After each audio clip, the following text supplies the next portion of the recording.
Okay, this is Willie Jones, and I'm president of Women for Progress. And today we're recording live here at Hinds County Court, and we're here with Judge Carlyn Hicks. So first, I want to just invite you to the Working One Report here every Wednesday. Due to technical issues, we're not live today, so we're recording live though, and to broadcast this program. Of course, if you missed this, it's going to be on our Facebook page. Just go to videos, and you'll see that live broadcast here. So thank you so much for tuning in to the Working One Report, where this program is by the Women for Progress Radio Network, where we highlight the work of women throughout the state of Mississippi. Our goal is to make sure that individuals here in the state of Mississippi understand the impact of the work of women to the state of Mississippi. I'm going to make one technical change and get us started here. Okay. Thank you so much. And I'm so excited today to have with us Judge Carlyn Hicks. And we're going to talk about a little bit about the court system and its impact on family and children in the state of Mississippi. Want to remind you, of course, that we have an important election coming up November 3rd. And make sure that you go to the polls, and we want you to take as many friends and families with you as possible. This is such an important election. Every election is important, but this particular election on November 3rd is going to be transformative for us here in the state of Mississippi and on a national level. So we need every registered voter to show up to the poll. We can safely, on behalf of Women for Progress, say that we believe that it will be safe for you to vote at the poll. So please don't let the fear and myths and your concerns keep you from making sure that your voice is heard. We need you speaking up for the constituents that we're going to be talking about today, families and children. So make sure that you show up to the polls on November 3rd. Thank you so much. And I want to get right into our conversation today. So welcome, Judge, to the Working One Report. Thank you for having me, and thank you all for tuning in via radio or later on during the broadcast. Okay. And this is your first interview you shared with us? Yes. And we're live here in your place, okay? So thank you so much for making this space for us today. So I want to, before we get started, I want to share just a little bit of your bio. And look, this is this woman has done so much. So the entire hour, if I read the entire bio, we would be here the entire hour.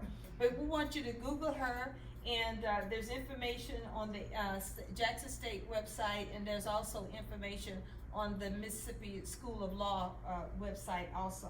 But Attorney Carlyn Hicks, a doctoral student at the JSU Department of Public Policy, is lately appointed as a special judge for Hinds County Court by Mississippi Supreme Court Chief Justice Mike Randolph. Ms. Hicks has served as director of the Mission First Legal Aid Office, which is a pro bono initiative of Mississippi College School of Law. In addition, she has been a clinical adjunct professor at the MC School of Law, Child Welfare and Family Justice Clinic since 2015. She, in her role as director of Mission First, a pro bono initiative of Mississippi College School of Law, she oversaw the operation of staff and volunteers who provided legal services to more than 1,200 low-income clients annually in Hinds, Madison, Rankin counties. She began her work with Mission First as a student volunteer, then became a staff attorney in 2010. She founded the Mission First Parent Representation Program in October of 2012. She has worked to improve child welfare policy at the national and state level. As a member of the Parent Representation Task Force, she has worked to develop and expand parent representation programs to youth courts across the state so that parents have legal representation when they face the possibility of losing custody of children due to allegations of abuse or neglect. Hicks is one of only 3 Mississippi attorneys certified as a child welfare law specialist by the National Association of Counsel for Children, and she's accredited by the American Bar Association. As I stated, Judge, you have a lengthy resume, and much of it is focused on advocating for children and families. So I want to start right now talking about the role of this particular court and what type of cases do you cover here in Hinds County? So the juvenile court or the youth court is a special court of original jurisdiction. It has exclusive jurisdiction over all matters related to juveniles or dependent children in the state of Mississippi, particularly those children who are alleged to have committed a delinquent act, or those children who are alleged to be dependent children, and children who are alleged to be abused or neglected children. That means there are two dockets, so to speak, with the youth court in particular. One, the juvenile justice docket or the juvenile delinquency docket, and the other, the child protection docket. So all cases where there is an allegation of abuse or neglect, or there's an allegation where there is an at-risk youth who's engaged in activities which would be a crime if they were an adult, we call them delinquent acts in the youth court. Those are cases and children and families who come before this court. Wow, it's really our most vulnerable population. Absolutely. Here in the state of Mississippi. And I think we all as a community was very excited when we heard about your nomination and appointment to this bench. And very excited, I think even a breath of relief that somebody that brings your type of experience and engagement to this particular task. So when you, of course, were presented with this opportunity, how did you see your experience and all that you bring to the table as a vision for this particular court? Well, the youth court in particular is a specialized court. It's unlike any other court in the state of Mississippi. And you have to have either specialized experience or specialized skill set in order to do this work and do it very well to serve the constituents, the families and the children with whom we interact with every day. So given my background, it felt like an opportunity to utilize the skills that I had for a greater purpose. I've done this work for almost 10 years in different areas, whether I'm on the policy side of things or advocating for families at risk of their children being removed because of issues of socioeconomic poverty or other things. What I found myself most frustrated with as an advocate was not being able to really make the decisions at the critical phase of intervention for families. When the opportunity came about to actually be in a place to perhaps make some of that real change on a very nuclear level with the families as judge, I wanted to, of course, put my name in the hat to see if that were something that God was ready for me to do. You know, what I can say, and I don't mean to get preachy, but what I can say without reservation is that at every pivotal moment of my career, it has always been steered and guided by God's hands. And so it's not something that I can say that I knew or saw coming, but when the opportunity arose, if it were for me and intended for me to serve in this capacity, then God was going to make a way. And here we are. And what I can tell you is that we hit the ground running as soon as we got here.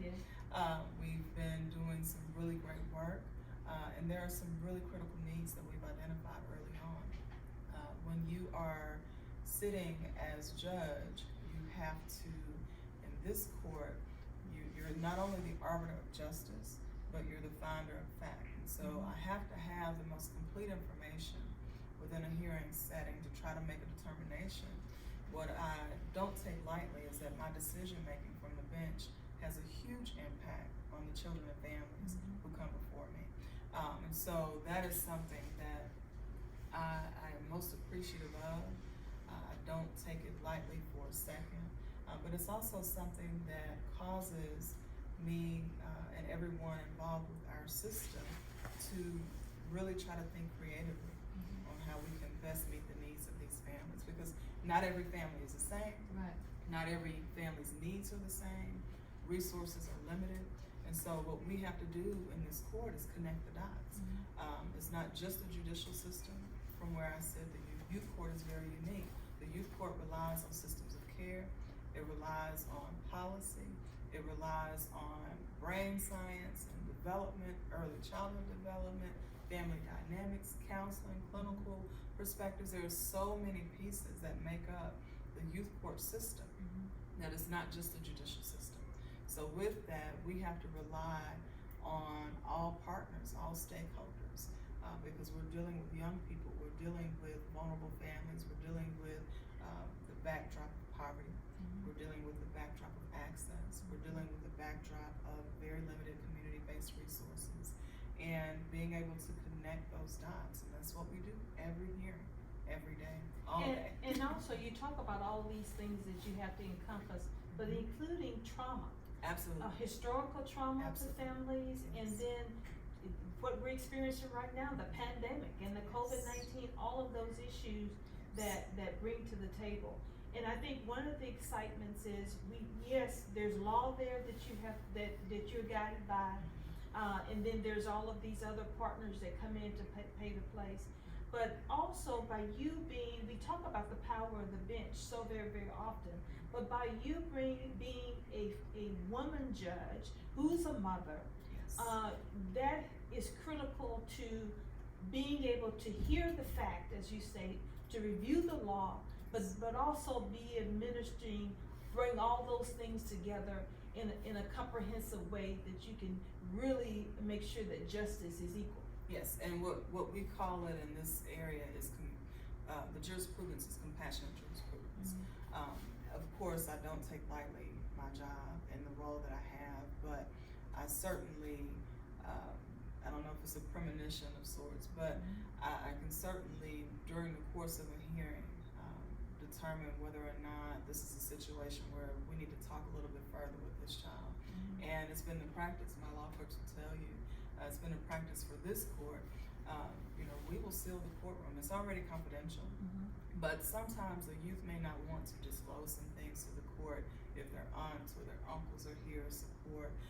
And so when I kind of get that feeling as a mother, that there's more here, and they kind of give me those eyes like they want to tell me something, we'll seal the courtroom. I come down from the bench, I sit at the table with them and their attorney and the other attorney present in the courtroom, and I say, okay, what's really going on?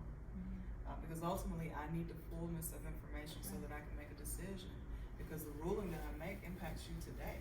It impacts your family. And so we've been able to really get to the root cause of what's happening with these children, especially on the juvenile delinquency docket. I'm of a firm belief that there is no such thing as a bad child.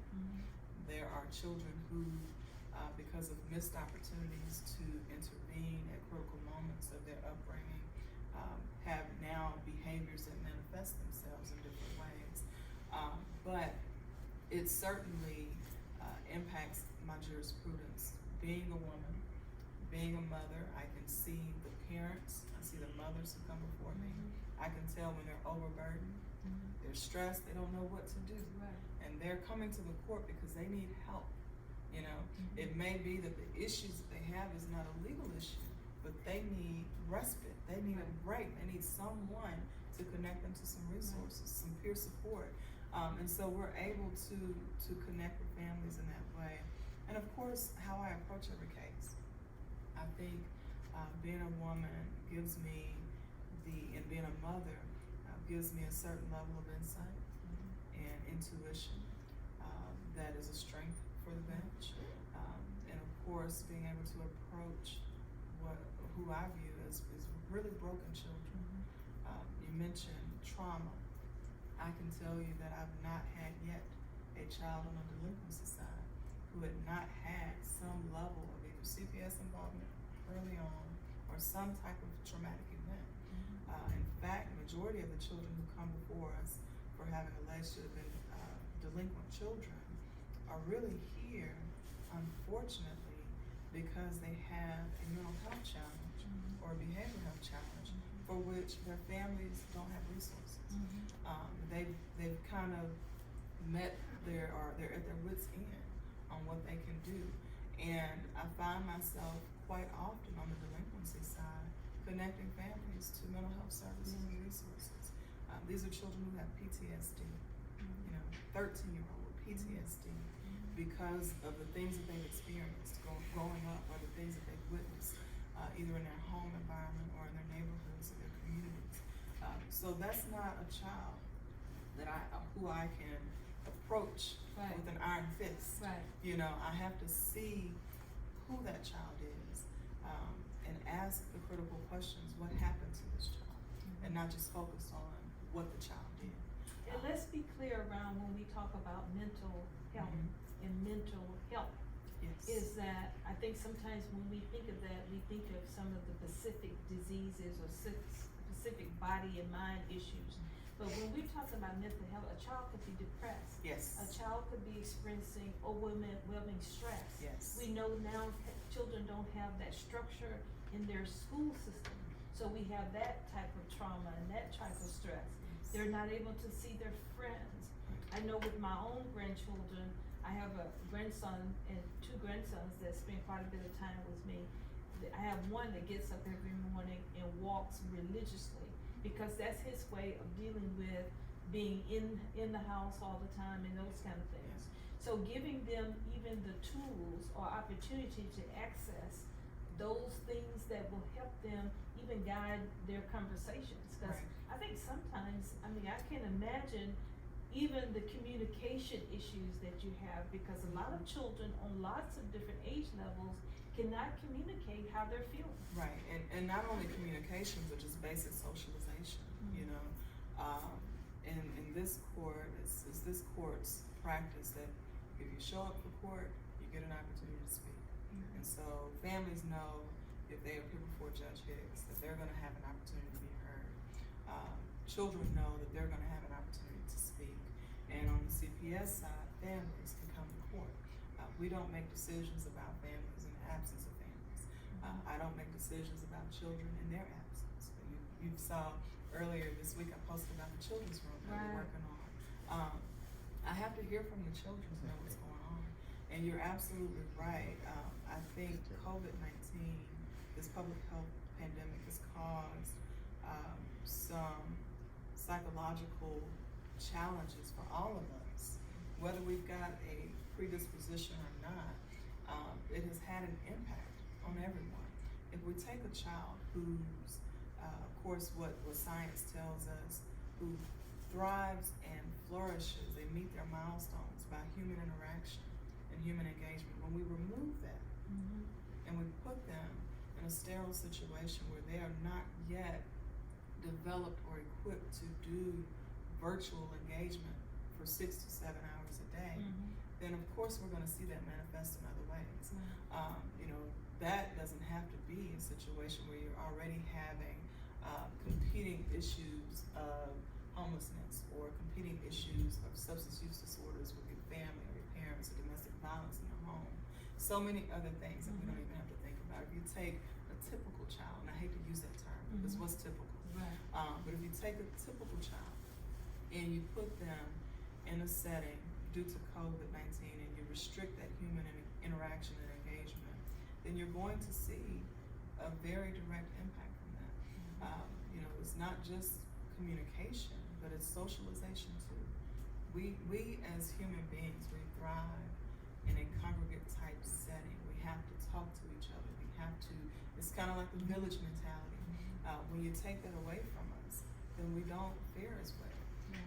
So of course we see that with our children, and what I've been doing, every child who comes in on either delinquency or CPS, I wanna know, are they doing virtual? You know, do they have the means to do the virtual learning? If it's a situation, and some educators may disagree with me, if it's a situation where the child exhibits some anxieties about virtual learning, I'll give them I will authorize them to do packets only. Because I'd rather have a child to get the material, get the information, than to have to struggle through an uncomfortable setting of dealing with their peers in a virtual setting, not having the full confidence of how to navigate the internet, not having the full confidence of how to upload an assignment. That confusion causes frustration. And children know when they're successful and they're not successful. And I want to talk a little bit about some of the things, some policy changes and procedures changes already that you put in place.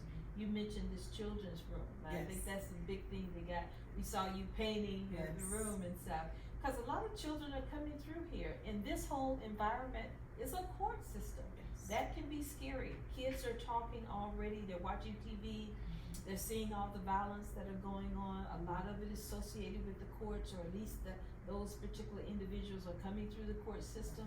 So they have those anxieties about being here and Yes. feeling like they've done something wrong.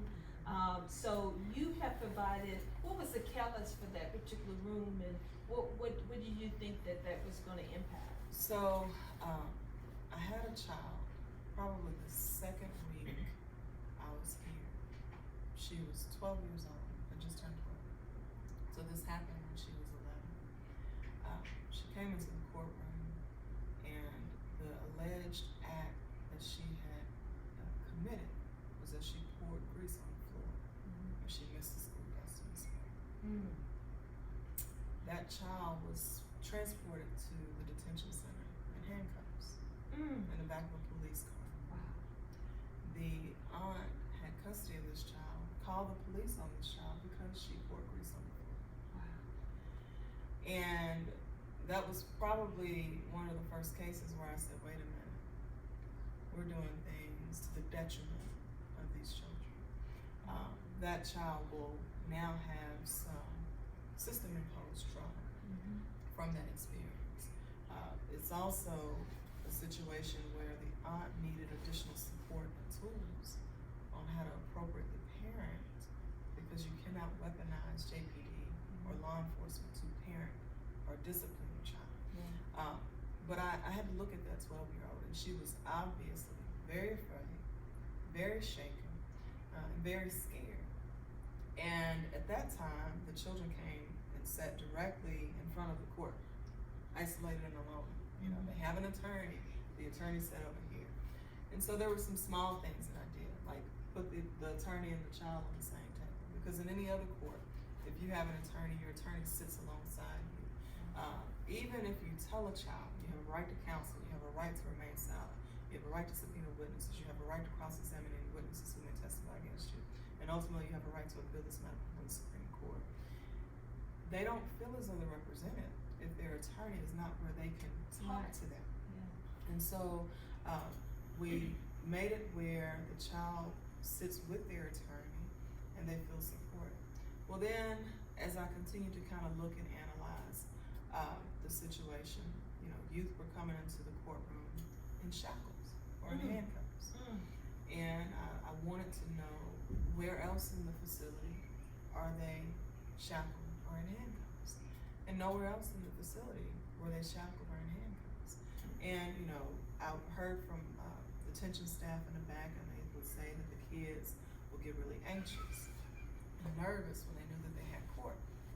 And they would have behavioral problems in the detention center before court and immediately after court. Well, the anxiety is double or tripled, because now I'm being handcuffed and brought into the courtroom, which is already an unfamiliar setting for me, already a scary setting for me. And it brings, as a child, it brings me back to that time when I was arrested. And so can I really focus on what should be happening in court? I couple that with the purpose of the youth court. It is not to punish. It is to find solutions, to rehabilitate. It is remedial in nature. It is a civil court. It's not a criminal court. So that didn't feel rehabilitative to me. So one of the things that we did, we ended the practice of shackling in the courtroom for these youth. Of course, there is some judicial discretion there. If a youth has a propensity for violence or a pattern of behavior which would be a safety risk for officers of the court, then, you know, we keep that discretion. But, you know, if a child comes in for something that is not violent, they don't need to be in shackles. So those are some things that we changed. And then on the CPS side, we, when I first got here, it was the practice or what people were accustomed to in Hinds County was children not being in the courtroom.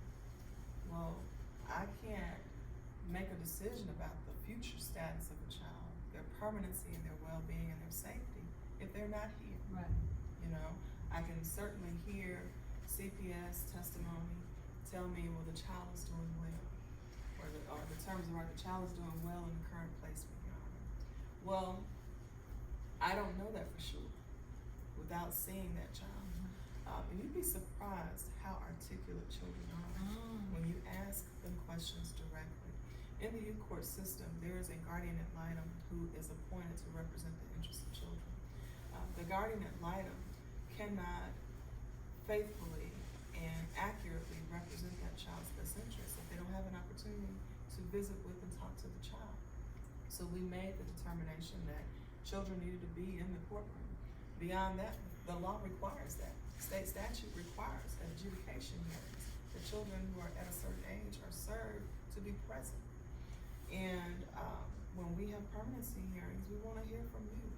You know, what do you want to have happen? And if they reach a certain age, they're supposed to be an active participant in their permanency planning.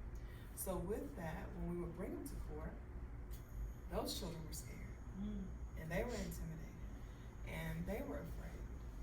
And I took my daughter, true story, I took my daughter through this building, and we walked around, and I said, how do you feel in this room? And she said, it is scary and cold in here. I said, okay, how do you feel in this room? She said, it's too busy and scary. This room, it makes me nervous. I said, okay, so my kid was kind of a case study for me. Yeah. And we walked around this entire building. I consulted with a child therapist. I told her, you know, this is what I'm seeing in the courtroom. What are some of your suggestions? And she said, you need art, you need color, you need for the court to feel like a place where decisions about children and families are occurring. And so we immediately started making some changes to make the court more inviting. Now, of course, we have to handle the business of the court, but we also cannot forget that we're a very unique court. And so when children come, we have snacks for them if they need a snack. And I see here my IT person said, look at the storybook, says it's Pumpkin Day, Miles. Right. When I came in through the hallway, already you have the Halloween decorations already up. There's even a Mr. Teddy here. Here on your, how many judges have that on their desk? Well, and you know, we have color too. Yeah. You know, when you walk in our halls, it feels like this is a court for youth. We have our court focus for our juvenile delinquency docket, and we have our court focus for our CPS docket. And that's one of the things that we wanted to do. Now, with the children's room in particular, there are some occasions where we have a child victim, and the alleged perpetrator is the parent, okay, or the caregiver. If we have a full evidentiary trial, that child coming to court, sitting in the courtroom with the alleged perpetrator, can be a very, very tough thing for that child to have to go through. And so that was really one of the inspirations for the separate room. We can now interview the child, or the guardian ad litem can interview the child. The court can question the child. The attorneys can question the child. And then the child can be excused to the children's room, where they can focus on being a child. The colors are calming and healing and therapeutic. We consulted with someone on that. They will have certain areas in the room where they'll have different activities based on their age level, sensory activities, low touch devices and surfaces for COVID-19. But for them to really focus on being a child. One of the confirmations for me, even though we've not completed it, right now we just have 2 iMac computers in there and an art station. We just got the chalk wall put up, and I'll be glad to show you that. But one of the little boys, he and his sister came up here, and after they were done testifying, we excused him to the children's room, and he came back in, and he was a different child from when he first walked through those doors. He had opened up. He was kind of like a flower. Wow. And he said, ma'am, he said, I like that room back there. I said, well, good. And that gave me all the confirmation I needed that we're doing the right thing. And it's also built trust with you in building that relationship for that time period that they're here. You've been, and this has just been accomplished in the short few months that you've been here on the bench. So from a policy standpoint, what kind of policies do we need to be advocating for now on the state level, to make sure that, we are getting justice for our children, there's equal, access to it, that we, having resources that's going to impact even children not even getting to this stage? What are we missing on the policy level that we really need to be advocating and pushing for? So, what I can say is that majority of the cases I see on our juvenile justice docket are really situations of children and families in poverty. In fact, I was just reviewing a case recently where the young man came under the jurisdiction of the youth court because it was alleged that he was homeless. And he was about 12 or 13. And that he was living on the street. Well, that CPS case turned into a juvenile delinquent case because then he started engaging in delinquent acts. Yeah, to feed himself. To feed himself. He was stealing. Mm-hmm. Well, unfortunately, that because there was no intervention, that behavior continued to manifest and it grew larger and larger. And now that young man has been charged as an adult because it rose to a felony level. Right. But it was the same type of crime or same type of offenses.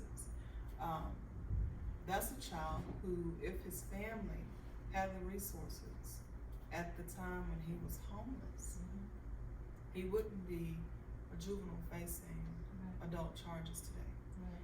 If the child who appeared before me this morning, if that child's parent had access to mental health services and knew how to navigate those systems of care, then that child would not have presented in an unmedicated state and caused the harm that that child had caused. But I had a child who had not been medicated appropriately. Mom did not have all the tools to navigate that system of care and didn't frankly understand the impact of the medication regimen or not being on medication or the seriousness of that. And Judge, I want to highlight for our audience that's listening right now, when we talk about policy and when we're talking about voting and all of these issues that we have to make sure, I want to connect the dots to the quality of life around all of this and policy around this. Because a lot of times we go to the polls and we think we're voting for a particular candidate or we're voting for something else on the ballot. But when we talk about policy, real policy that drives our everyday, you mentioned healthcare, access to healthcare for all. When you talk about poverty, poverty encompasses so many things. Workforce development, making sure that we have leadership in place that's gonna guide workforce training dollars, that's gonna impact communities, that will pull our families out of poverty, and not only pull them out of poverty, but to keep them out of poverty and help them to thrive. So when we talk about policy change in the state of Mississippi, we're talking about so much. Yes. And you mentioned education. Parents having the education that they need, not only academically, to be able to have access and be educated on all of the issues. Education improves our lives in so many different ways. It even empowers us to be able to have those tools or access those skills to make us better parents, better workers, and all those particular things. So we as a community must understand and connect the dots to all of these things. Voting on November 3rd, policy change, being at the table. And you talked a lot about the stakeholders that are presented here in this building, making sure that we have what we need to have good stakeholders here. Those stakeholders need access to the dollars to make sure that their institutions are strong. And then And sustainable. It's sustainable. And I wanna say finally, the thing that is the key to it all is good leadership. Yes. Good leadership that is looking out for all Mississippians, no matter where you are, whether you're in North Mississippi, South Mississippi, Central Mississippi, in the Delta, wherever you are, we have to make sure that justice and equality and good policy is administered for all. Yes. And no, we're not gonna touch 100% of Mississippians, but we need to come as close as possible to that 100% as we can. Yes. And we need good leadership to drive that. We need good policy to drive that. And we need women like you on the bench to bring it all together for us. Well, you know, you talk about leadership, and there's a space for judges in that. You know, it takes judicial leadership to pull stakeholders together. You know, from where I sit on the bench, I can identify the gaps, but then as a leader, I have to get off the bench and get into the community and figure out where we can connect the dots. While I can't be political or engage in political activity, there is a space for judges to do not necessarily advocacy work, but certainly judicial leadership work. If you recognize that there is a prevalence of a certain type of phenomenon that appears before you in your court, it's my position that I need to try to figure out how to address it. Right. You know, if I'm finding that I see the same thing over and over and over, I need to try to figure out how to address it. What we've seen a lot of recently is runaways, and they're getting younger and younger, and they're not appreciating the dangers of COVID-19. That's not scaring our young people. Right. And you know, early on I said, well, a child either runs from something or runs to something. Right. Right? Right. That's the conventional wisdom. They're running away from something, leaving an environment or something that's going on at home, or they're running to something. But more and more, as we peel back the layers, these children are running away for lots of reasons. And because they are so young and they don't understand and appreciate the dangers and the risks when they run away, there has to be an intervention. But a runaway is a status offense in youth court. And a status offense is something that would not be an offense otherwise. So, you know, breaking curfew, truancy, you know, running away. You know, if you ran away, there's no recourse for that in the system because it's a status offense. So with that, the purpose when a parent does a runaway petition with the court, the purpose is to get the child back. I want my child home, safe. What we are seeing though is when law enforcement finds that child and brings them back to that parent, and we come to court, that parent says, "Well, I need help keeping them home, because they're just gonna run away again." And when we start peeling back the layers, what that parent really needs is somebody to help mentor their child to appreciate the dangers, because the child is not listening to the parent. So what we're working on right now, because of the prevalence of that, is to develop a runaway prevention and homelessness prevention curriculum. I can't jail or detain a runaway, you know, but I certainly can ensure that they are connected to courses and classes and information and people who can impart wisdom on them, mentor them, and share with them the importance of not putting themselves at risk.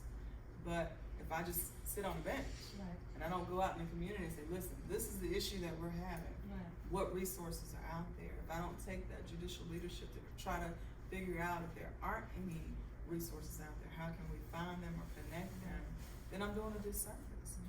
So, you know, we're a problem-solving court. My folks have always heard me say that, and our job is to solve problems. And I want to wrap up with two questions. One, is there a couple of things that today in our limited time that you want mothers and parents to know about the court system in either engagement of it or to avoid it, etc.? One thing I will say is that this court is here to help you. We want to know how to help you. It's a no judgment zone. I tell parents when they come in here, I'm not judging you, but I need to know what's going on. You know, I need a clear picture so we can help determine how best to help you. So what I will say to parents who have children who are either a part of the juvenile system or on the CPS side is that this court, this judge, will hear you, will listen to you, and will do everything that is within the court's ability to assist you and your family. That will also take some work from the families too, you know, because the court can only do so much. We can't parent your children for you. The detention center, of course, is not a babysitting facility. And we have to have very specific terms that we review legally by statute before we detain a child. And so sometimes I know parents who feel like they're at their wits' end, they feel frustrated with their child, and they want somebody to just lock them up and teach them a lesson. You know, that's not the purpose of the court, and that's not the function of the detention center. That's not why we detain youth here. But if you are at your wits' end, if you don't know where to turn, the court is committed to trying to help you figure out a path forward, what resources we can connect you with. As far as trying to avoid the court system, or to things that a parent can do to try to avoid, at least on the juvenile justice side, you know, talk to your children. Learn about what's going on in their lives. You know, you'll be surprised how open these children are with me. And they don't know me, and I'm in a black robe, you know? If they're that open with me, I guarantee if you just ask your children what's going on with them, you might find that you can prevent something from occurring in the future. I know often in our communities, we have kind of gotten away from, well, I don't want to say gotten away from, but we don't really embrace the idea that our children deserve to be heard and listened to sometimes. Sometimes we take grandma's wisdom. Kids are supposed to be seen and not heard. That's right. And that's okay. When you've been working out in the field and you tired. Okay, you got 16 of them, you ready to go to sleep. I get it, grandma. But in this day and age, I need to hear from my child. I need to know what's going on with them. I need to check in with them. We need to talk, and we need to have a relationship. I see so many broken relationships and broken bonds, especially with mothers and their daughters on the delinquency side. And their daughters would just tell me, you know, I just need somebody who can believe in me. My mom talks down to me. She tells me I'm not gonna be this and that. And, you know, mom will hear that and start to cry in the court. And they'll say, well, Judge, I'm just overwhelmed. I'm doing it on my own. I have nobody to help me. And so the good thing about that exchange is that both the child and the mother get to see, you know, this is what's going on with me. But if they have that dialogue and they can talk together, then it will kind of give a good indication to both of them about what's going on. And I think also we can say that with mothers too and grandmothers that we have to support and help each other. We have to share our stories with each other, our challenges with each other. Sometimes there's some things and challenges going on in our home that we think, oh, if I share that with even my most closest friend, I'm gonna be judged in some way. She's gonna think I'm not a good parent. But I tell you right now, as a grandparent of 5 children and parent of 2 grown children, it is tough in this day and age. Absolutely. And matter of fact, I come from a generation that thought I envisioned this time to be a different time and a much easier time, and it's just the opposite. I look back on my upbringing and I said, even though we worked hard, it was good. And we had simple. a good life and simple. We had folks that didn't even when they didn't tell us that they loved us, we knew that they loved us. So it's a challenge for all of us, and I wanna say to parents that are listening, is ask questions. Do not hesitate to ask for help, to reach out. I wanna say to the women out there, we have to take care of each other. Let's make a phone call to our neighbors and our friends. And even when we see a woman that we know, or don't know, and she looks like she's in crisis, let's touch her around in the hands if we're COVID-19. But let's just ask the question, are you okay? And I want you to also call on Women for Progress of Mississippi. We may not have every answer, but if we don't have the answer, we're gonna connect you with the source where you can get the answer. We want you to reach out to us by phone at 601-259-6770, 601-259-6770, or you can email us if you have access at mail, M-A-I-L, @womenforprogress.net, mail@womenforprogress.net. We will connect you with powerful women like Judge Hicks and so many others out there that's on the front line that's just there. Sometimes you may just need somebody to listen to you. Sometimes you just need a place to vent. Sometimes you just need an hour or two. You know, you got kids and 4 or 5 kids and you say, look, is there somebody who can just sit with my kids for a couple hours and let me take a break? Right. You know, I need some ideas to help me manage my stress. I need help with my rent. I need help with whatever. And not saying that we, Women for Progress, have that issue. We're not a social service institution, but we are a resource to help empower our communities, and we want to help you wherever we can. And on that point, the court is a resource in that Yes. regard. You know, we always, at the conclusion of each hearing, whether it's a CPS hearing or a delinquency hearing, I ask the parents, what can the court do for you? Wow. How can we help your family? I've had a parent on the delinquency side say, look, I'm short on rent. You know, this is what's going on with me, and we're able to connect them. I think that's the uniqueness of our court. Right. Because that's a family I've prevented from coming in on CPS side a Yes, little bit later. exactly. So you certainly can ask those things of the court.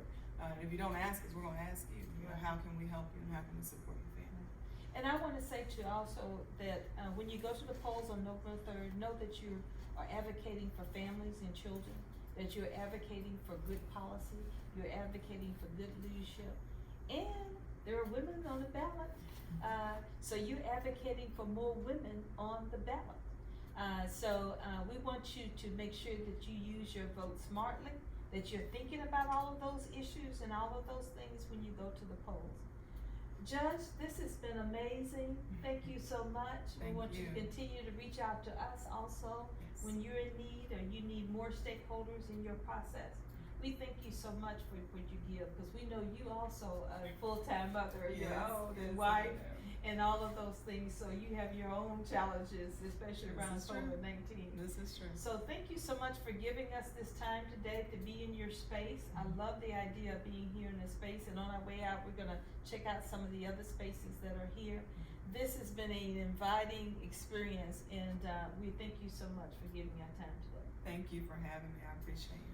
Okay, this has been the Working One Report. We're here every Wednesday. Sorry we couldn't be live with you today.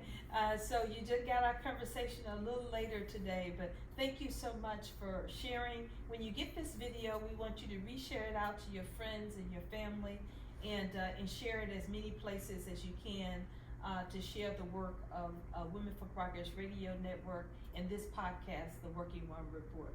Thank you so much, and we'll see you at the polls on November 3rd.